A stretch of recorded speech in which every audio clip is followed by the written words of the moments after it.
So ಇವತ್ತು ನಮ್ಮ PSSM ನ ಈ ಒಂದು ಫಾರ್ಮುಲಾ, ಮೇನ್ ಫಾರ್ಮುಲಾ ಅಂತಾನೆ ಹೇಳ್ಬಹುದು.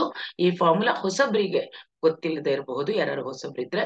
ಸೊ PSSM ನ ಒಂದು ಮುಖ್ಯವಾದ ಫಾರ್ಮುಲಾ ಏನು ಅಂತಂದ್ರೆ, ಧ್ಯಾನ ಒಂದೇ ಅಲ್ಲ, ಧ್ಯಾನದ ಜೊತೆ ಸಜ್ಜನ ಸಾಂಗತ್ಯ ಮತ್ತೆ ಸ್ವಾಧ್ಯಾಯ. ಇದು ತುಂಬಾ ಇಂಪಾರ್ಟೆಂಟ್.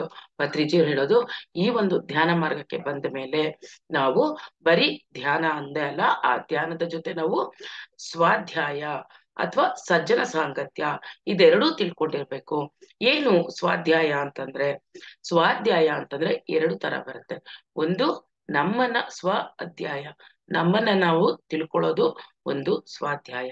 ಇನ್ನೊಂದು, ಎಷ್ಟೋ ಜನ ಮಾಸ್ಟರ್ಸು ಅವರ ಒಂದು ಎಕ್ಸ್ಪೀರಿಯನ್ಸ್ ಇಂದ ಎಷ್ಟೋ ಬುಕ್ಸ್ ಗಳನ್ನ, ಅದ್ಭುತವಾಗಿರೋ ಬುಕ್ಸ್ ನ ಬರ್ದಿರ್ತಾರೆ.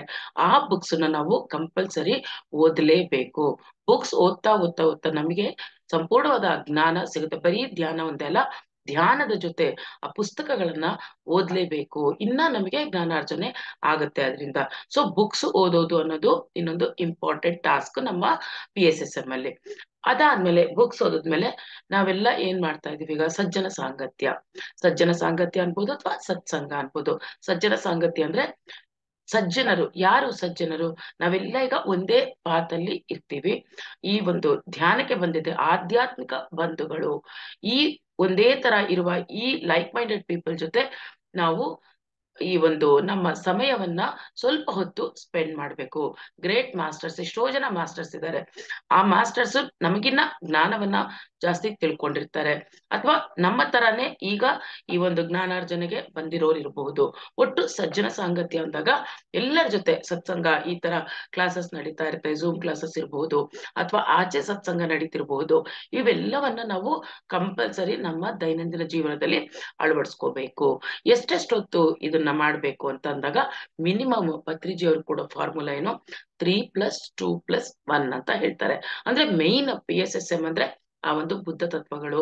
ನಾವೆಲ್ಲರೂ ಬುದ್ಧರಾಗಬೇಕು, ನಾವೆಲ್ಲರೂ ಎನ್ಲೈಟನ್ ಆಗ್ಬೇಕು, ಇದೇ ನಮ್ಮ ಪತ್ರಿಜಿಯವರ ಒಂದು ಸಂಕಲ್ಪ. ಸೊ ಅವಾಗ ಎಷ್ಟೊತ್ತು ಏನ್ ಮಾಡ್ಬೇಕು ಅಂತಂದಾಗ, ಧ್ಯಾನವನ್ನ ಕಂಪಲ್ಸರಿ ನಾವು 3 ಅವರ್ಸ್ ಮಾಡ್ಲೇಬೇಕು ಅಂತ ಹೇಳ್ತಾರೆ. ಅಂದ್ರೆ ಅವ್ರು ಏನ್ ಹೇಳ್ತಾರೆ, 3 ಅವರ್ಸ್ ಎಲ್ಲಾಗುತ್ತೆ, ನಮ್ ಕೆಲ್ಸ ಬೇಡ್ವಾ, ನಮ್ಗೆ ಕೆಲ್ಸ ಇರುತ್ತಲ್ವಾ ಬೇರೆ ಅಂತ ಎಷ್ಟೋ ಜನ ಅಂತಿರ್ತಾರೆ. ಕೆಲ್ಸ ಬೇಕು, ಖಂಡಿತ ಎಲ್ಲರಿಗೂ ಕೆಲಸ ಮುಖ್ಯ. ಆ ಕೆಲಸ ಎಷ್ಟು ಮುಖ್ಯನೋ ಅಷ್ಟೇ ಧ್ಯಾನ ಮುಖ್ಯ.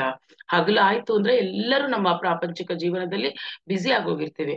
ಅದಕ್ಕೆ ಸರ್ ಏನ್ ಹೇಳ್ತಾರೆ, ರಾತ್ರಿ ಇರೋದೇ ಈ ಒಂದು ಆಧ್ಯಾತ್ಮಿಕ ಸಾಧನೆಗಾಗಿ. ಹಾಗಾಗಿ ರಾತ್ರಿ ನೀವು ಕಂಪಲ್ಸರಿ 3 ಅವರ್ಸ್ ಮಾಡಿ ಮೆಡಿಟೇಷನ್ ಅಂತಾರೆ.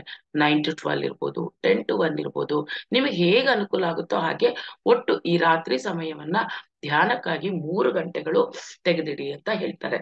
ನೆಕ್ಸ್ಟ್ 2 ಅವರ್ಸ್ ಸ್ವಾಧ್ಯಾಯ, ಬುಕ್ಸ್ ರೀಡಿಂಗಿಗೆ, ಪುಸ್ತಕಗಳನ್ನ ಓದಕ್ಕೆ ಕನಿಷ್ಠ ನಾವು ನಮ್ಮ ಸಮಯದಲ್ಲಿ 2 ಅವರ್ಸ್ನ ಬುಕ್ಸ್ ರೀಡಿಂಗಿಗೆ ಇಡ್ಲೇಬೇಕು ಅಂತ ಹೇಳ್ತಾರೆ.